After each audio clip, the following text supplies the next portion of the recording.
డబ్బు, అనారోగ్యం, ఉద్యోగం, వ్యాపారం అప్పులతో బాధపడుతున్నారా? వెంటనే జేకేఆర్ గురువు గారికి కాల్ చేసి అపాయింట్మెంట్ తీసుకోండి.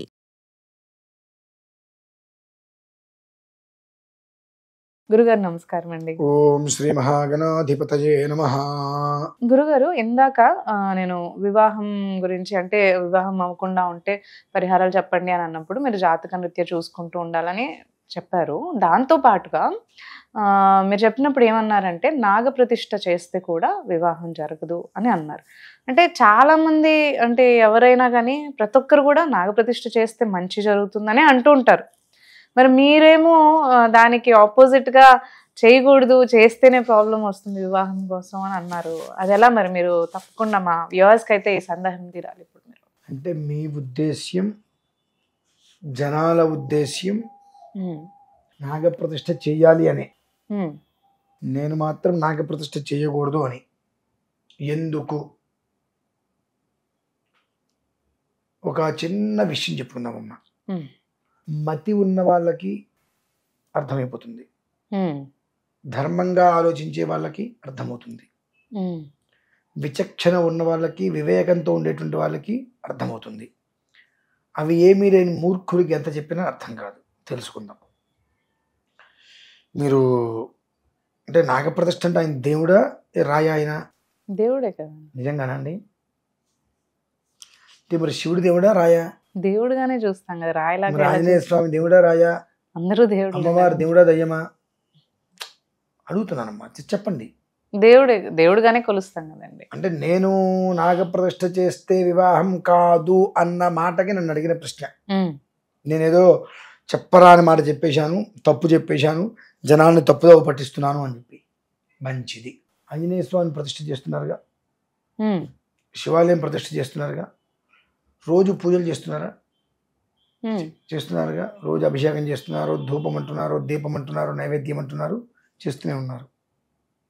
ఇక్కడికి మనం ఒప్పుకొని తీరవలసిందే. ప్రతి శివాలయంలోనూ, ప్రతి రామాలయంలోనూ, ప్రతి అమ్మవారి ఆలయంలో, చివరికి ప్రతి సాయిబాబా గుడిలో కూడా నిత్యం చేస్తున్నారు. గురువారం వస్తే విశేషంగా చేస్తుంటారు. అన్నీ చక్కగా జరుగుతున్నాయి. ఈయన చేసిన పాపం ఏంటమ్మా మరి? సుబ్రహ్మణ్యేశ్వర ప్రతిష్ఠ, నాగప్రతిష్ఠ అంటాం కదా, ఆయన చేసిన పాపం ఏంటి? అంటే ఆయనకు కూడా పూజలు, అభిషేకాలు. ఆయన అన్ని సంతానం కావాలనో, వివాహం కావాలి అనో, ఒక విగ్రహ ప్రతిష్ఠ చేసిన తర్వాత, మీరు విగ్రహ ప్రతిష్ఠ చేసిన తర్వాత మీరు రోజు వెళ్తున్నారు అక్కడికి చూడటానికి? వెళ్ళట్లా. ఫస్ట్ ఆఫ్ ఆల్ పోనీ దానికి ఎవరన్నా ఒక అర్చకుని పెట్టారా?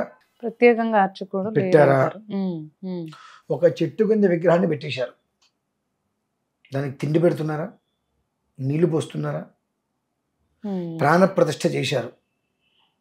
ప్రాణప్రతిష్ఠ చేశారు. చిన్న ఉదాహరణ. అమ్మాయి గర్భం ధరించినప్పుడు ఇంత బీజం కడుపులో పడుతుంది, ఇంత పిండంగా. అది కొంచెం కొంచెం కొంచెం కొంచెం కొంచెం కొంచెం పెద్దదవుతుంటుంది. ఆ కడుపులో ఉన్నంత కాలము మీరేమైనా ఆ బిడ్డకి ఆహారం పెడుతున్నారా? లేదు. అంటే మనం తీసుకునేదే బిడ్డకి వెళ్తుంది అంటారు. ఆహారం పెడుతున్నారా మీరు?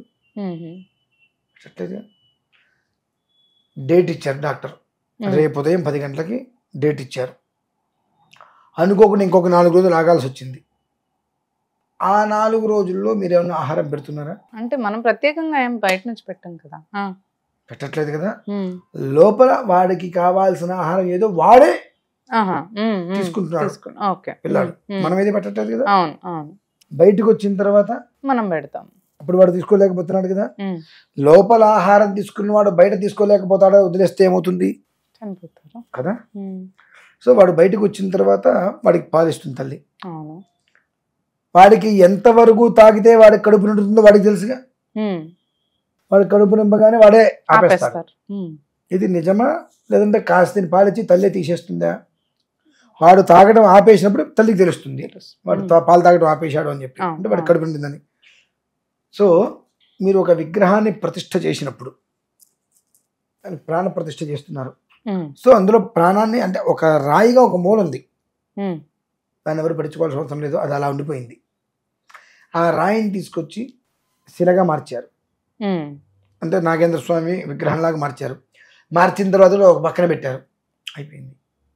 ఆ పక్కన పెట్టుంటే ఆ మూర్తిని తీసుకొచ్చి విగ్రహాన్ని, బొమ్మ దానికి జలాధివాసము ధాన్య ఈ అధివాసాలు చేస్తూ దానికి కొన్ని మంత్రాలతోటి అన్నీ చేసుకోవచ్చు.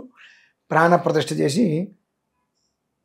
దాంట్లో ప్రాణాన్ని కూడా మీరు పంపించారు. రెండు అక్కడ మీరు ప్రతిష్ఠ చేసేశారు. ఇక అది కదులుతుంది అటు ఇటు? లేదు.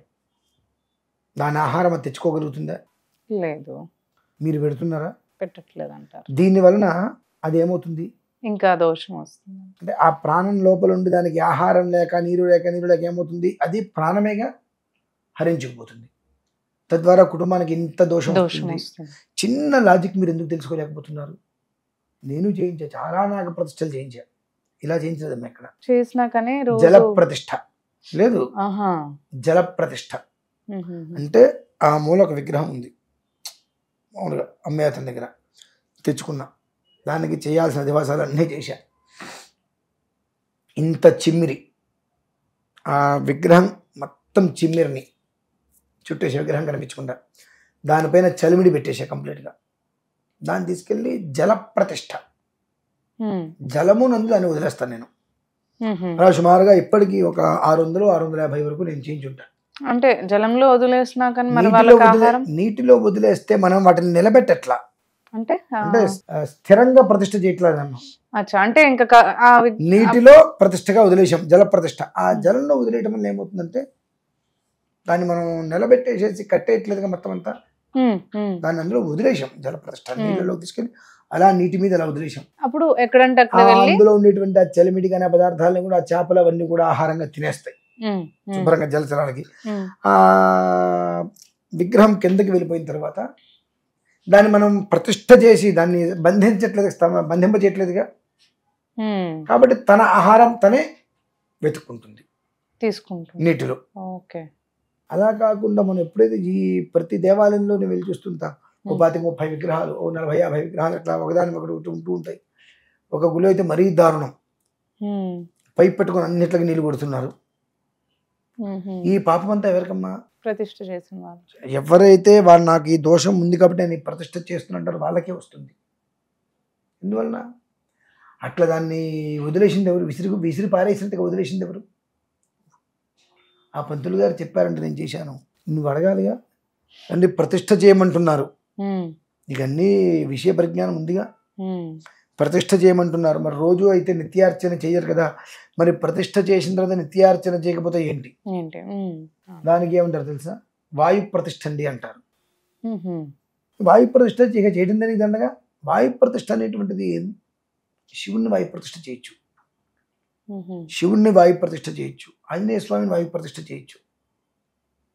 ఈ వాయు ప్రతిష్ఠ చేసినటువంటి దేవాలయాలకి మీరైనా నేనైనా ఎవరైనా వెళ్ళి అర్చన చేసుకోవచ్చు. కానీ సుబ్రహ్మణ్యేశ్వర స్వామి వాయు ప్రతిష్ఠ చేయడానికి వీలేదు, నాగ ప్రతిష్ఠను వాయు ప్రతిష్ఠ చేయడానికి వీలేదు. అసలు ముందు వాయు ప్రతిష్ఠకి అధికారం లేదు దానికి. ఎందుకని? ఉత్పత్తి కోసంగా నువ్వు చేసేది. నీకు వంశం కావాలనో వివాహం కావాలనో నీ వ్యక్తిగత విధానం మీద నువ్వు చేస్తున్నావు. అవును. కాబట్టి దాన్ని కాపాడుకోవాల్సిన బాధ్యత కూడా ప్రతిక్షణం నీదే. కాబట్టి ఈ విషయాన్ని తెలుసుకోకుండా ఎలా పడితే ఇలా చేసుకోవటం వలన వృద్ధికి నోచుకోలేకపోతున్నారమ్మా. నేను సుమారుగా 600-650 వరకు చేయించే జల ప్రతిష్టలు. ఎంత సంతోషకరమైన జీవితంతో ఉన్నారో నా మనస్సాక్షికి తెలుసు, వాళ్ళ మనస్సాక్షికి తెలుసు. ఎప్పుడైతే విగ్రహాన్ని నిలబెట్టేసేసి ప్రతిష్ఠ చేసేసి నువ్వు వదిలేసావు, ఆ రోజు మాత్రం చక్కగా నువ్వు పాలు అన్ని అభిషేకం చేస్తావు. మర్నాడు పరిస్థితి, తర్వాత పరిస్థితి ఇందాక మీకు చెప్పారా, కడుపులో ఉన్నంతసేపు ఆ బిడ్డ ఆకలిదంతా భగవంతుడు చూసుకుంటూనే ఉన్నాడు.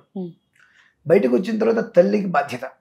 బయటకు వచ్చాడుగా, లోపలే చూసుకుంటున్నాడు, బయట చూసుకోలేడు అంటే ఏమవుతుంది?